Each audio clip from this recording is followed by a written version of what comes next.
Olá, aqui é o Fábio da Time BPO novamente, e hoje nós vamos dar continuidade aí à nossa série de vídeos com o tema do BPO financeiro, a terceirização financeira. No vídeo anterior, nós fizemos aí uma breve apresentação do nosso escritório de BPO financeiro, a Time BPO, abordamos aí também o porquê do BPO financeiro e, por fim, o que vem a ser o BPO financeiro na sua própria definição mesmo. Então, nesse segundo vídeo, nós vamos falar aí um pouco mais aí sobre como funciona a ferramenta de terceirização financeira. Vamos falar também sobre se existe um perfil ideal de negócio, de empresas, consultório, escritório para aderir ao serviço de terceirização financeira. Será que essa ferramenta pode mesmo me ajudar? Será que o meu negócio está preparado para uma terceirização financeira? Tecnologia e financeiro juntos? Já vi que isso daí pode não sair tão barato. Essas perguntas, né, essas e outras perguntas, vocês podem estar aí se fazendo.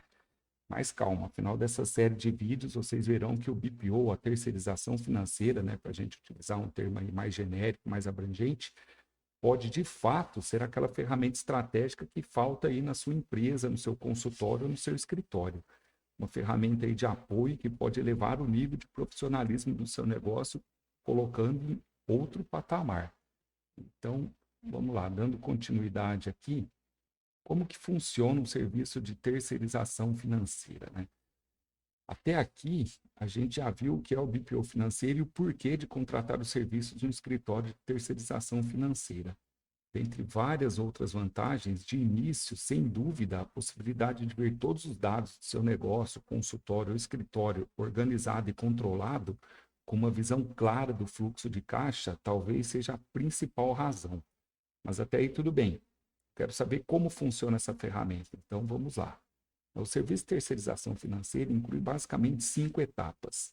São 5 passos aí para a gente realizar aí todo o processo de terceirização financeira. Lembrando que não necessariamente todas essas 5 etapas compõem obrigatoriamente o serviço.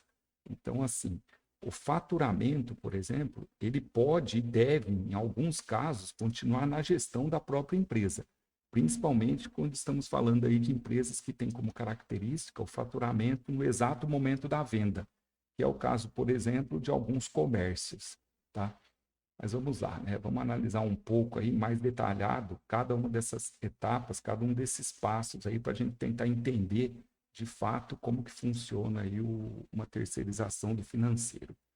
Então, na nossa primeira etapa, a etapa 1, é, são o envio de documentos ao escritório de terceirização financeira.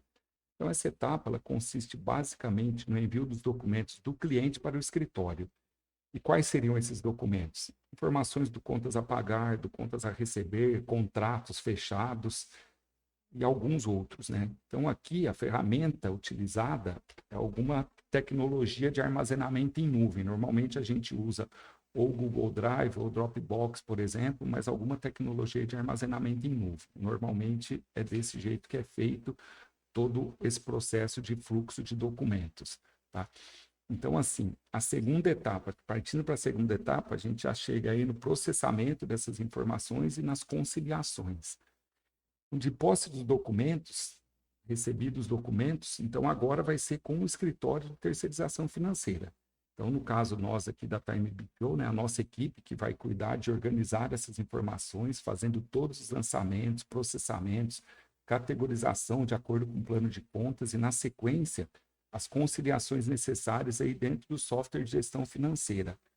Posteriormente, também dentro do Internet Banking, caso o cliente contrate um dos pacotes de serviço aí que inclua o agendamento bancário, conforme a gente vai ver um pouco mais adiante. Como exemplificamos aí no vídeo anterior, eu vou deixar aqui na descrição desse vídeo, né? A gente já tratou um pouco dessa parte aí do agendamento no nosso vídeo anterior. Então, todos esses processos são o nosso trabalho diário, para nós aqui uma rotina diária, que a gente acaba fazendo aí diariamente, aí, todo esse processamento, essa conciliação, tá? E é importante mencionar aí também que o software de gestão financeira, ele não é um ponto de preocupação aí para o cliente. O software de gestão financeira, ele acaba sendo uma ferramenta para os processos internos aí do próprio escritório de terceirização financeira. Então, no caso nós aqui da Time BPO, é uma premissa nossa, né, a escolha do desenvolvedor. Então, a gente trabalha aí com 2 desenvolvedores, muito difícil fugir disso, tá? Então, a gente trabalha com a OMI e com o Nibo. São os 2 softwares aí de gestão que a gente costuma trabalhar.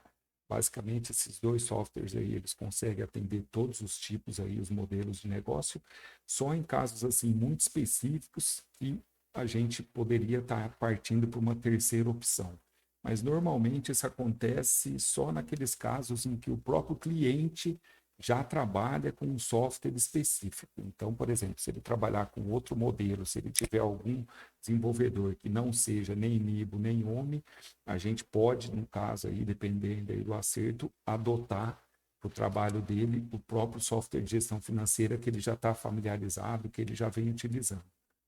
Então, assim, só para a gente deixar bem claro, toda a responsabilidade, todos os custos que recaem aí em cima da contratação do software, da aquisição, os custos de manutenção, mensalidades, demais custos envolvidos aí nesse software de gestão financeira, todos os custos eles são de responsabilidade da Time BPO, do próprio escritório de terceirização financeira, tá?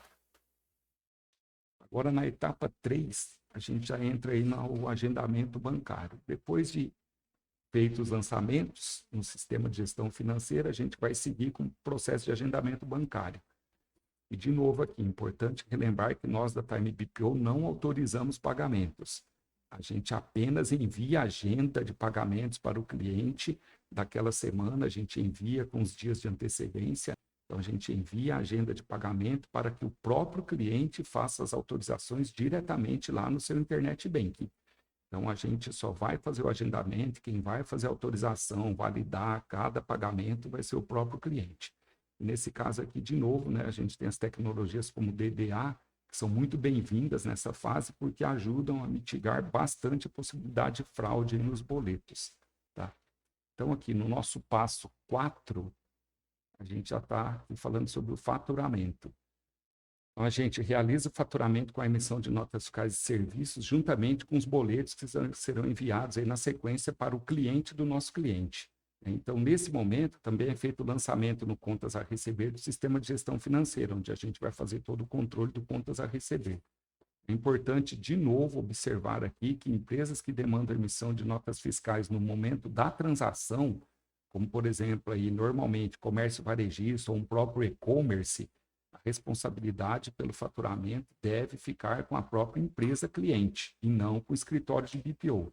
Isso por conta da necessidade de processamento em tempo real dessas informações. Tá?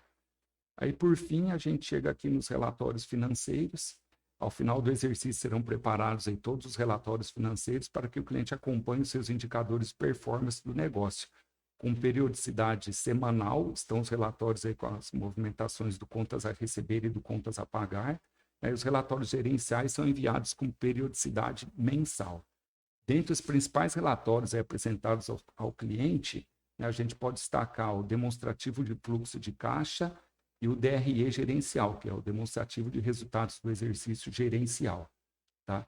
Então, depois desses relatórios aí, é possível entregar alguns indicadores de performance do negócio, como lucratividade, rentabilidade, margem de contribuição, ponto de equilíbrio, ou seja, algumas informações já essenciais aí para a saúde financeira e a correta tomada de decisão por parte dos gestores. Então, partindo agora para a segunda pergunta aí do início desse nosso vídeo, se existe ou não um perfil ideal de empresas para a terceirização do seu departamento financeiro. Assim, obviamente que para contratar o serviço de terceirização do financeiro, a empresa cliente precisa de um mínimo de interação tecnológica, porque como a gente já viu anteriormente, todo o processo é realizado no modo online. Inclui aí o envio dos documentos digitalizados, envio de relatórios digitalizados, inclusive as reuniões também acontecem no online. Então, tudo isso para quê? Para a gente eliminar justamente as barreiras geográficas e tornar o serviço disponível ao maior número possível de negócios.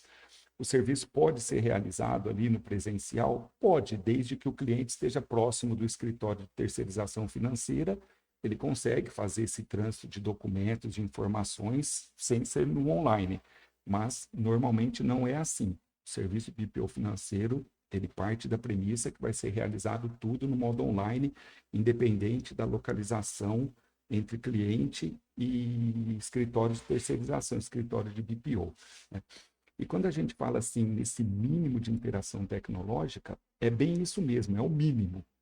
E assim, o que seria esse mínimo, de repente, você pode estar aí se perguntando, né? Então, a gente parte de 3 pontos básicos, e não vai além disso. O primeiro, acesso à internet.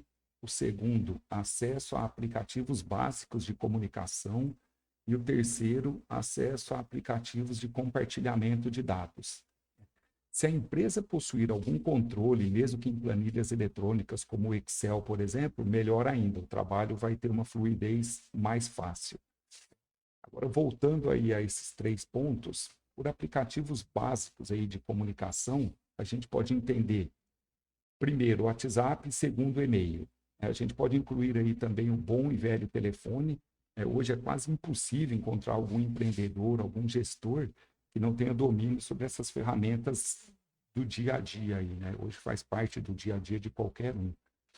Quanto ao compartilhamento, é mais ou menos assim. Sabe quando você envia uma foto, vídeo ou algum outro documento para algum parente, algum conhecido ou algum cliente seu? É exatamente disso que a gente está falando. Apenas com a diferença de que esse compartilhamento ele não vai ser realizado via WhatsApp, mas sim por um outro aplicativo.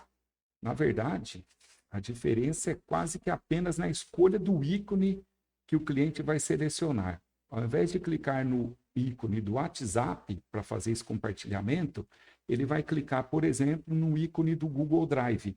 E aí ele vai fazer esse compartilhamento utilizando a ferramenta do Google Drive. A gente deixa o WhatsApp para aquela comunicação do dia a dia, aquela comunicação mais rápida, aquela demanda mais urgente do cliente. E por que que a gente não utiliza o WhatsApp no compartilhamento de documentos? Até poderia, mas nós da Time BPO não adotamos o WhatsApp por uma questão bem simples, a questão da segurança da informação. Sabemos que o WhatsApp tem sérios problemas de privacidade, sendo relativamente fácil a sua clonagem e, assim, o acesso a essa troca das mensagens entre cliente e escritório. Então, todo esse processo pelo WhatsApp, ele estaria mais vulnerável, né? Apenas por isso e também pela facilitação na organização dos documentos pelo escritório. Quando o escritório de BPO recebe isso pela nuvem, ele já tem lá todo um processo pré-definido que vai fazer toda a organização desses documentos, já em pastas previamente definidas, como pasta de recepção de documentos, de agendamento, de provisionado. Tudo isso faz parte do trabalho do escritório de BPO financeiro. Então, também por esse motivo, utilize esse aí como compartilhamento, o acesso por nuvem. Como eu tinha mencionado anteriormente, né, pode ser normalmente o Google Drive ou o próprio Dropbox. Então, por fim, é super importante, né, a gente lembrar que todo esse processo de implementação da ferramenta de terceirização financeira inclui o treinamento para os colaboradores que vão ficar ali na interface entre cliente e escritório. Então, assim, o cliente não vai ficar à deriva com essas informações, tendo que entender como que faz, como que compartilha. Isso daí está incluso na hora de implementar todo o trabalho. A gente vai dar o treinamento, os colaboradores que vão fazer parte aí desse processo, eles vão ser treinados, e aí assim, conforme vai passando o tempo, né, as coisas vão se familiarizando e as pessoas vão, assim, o trabalho vai fluindo de maneira mais fácil com o próprio dia a dia, né? Então, por hoje era isso. No próximo vídeo, nós vamos abordar aí as vantagens do BPO financeiro, né, do serviço de terceirização financeira, quais são os benefícios para o cliente após essa implementação. E continue ligado aí no canal. Logo, logo a gente vai estar postando outros vídeos aí sobre esse serviço de terceirização financeira. Se tiverem alguma dúvida, nos chamem nos comentários, que a gente vai ter o maior prazer em respondê-los. Obrigado a todos.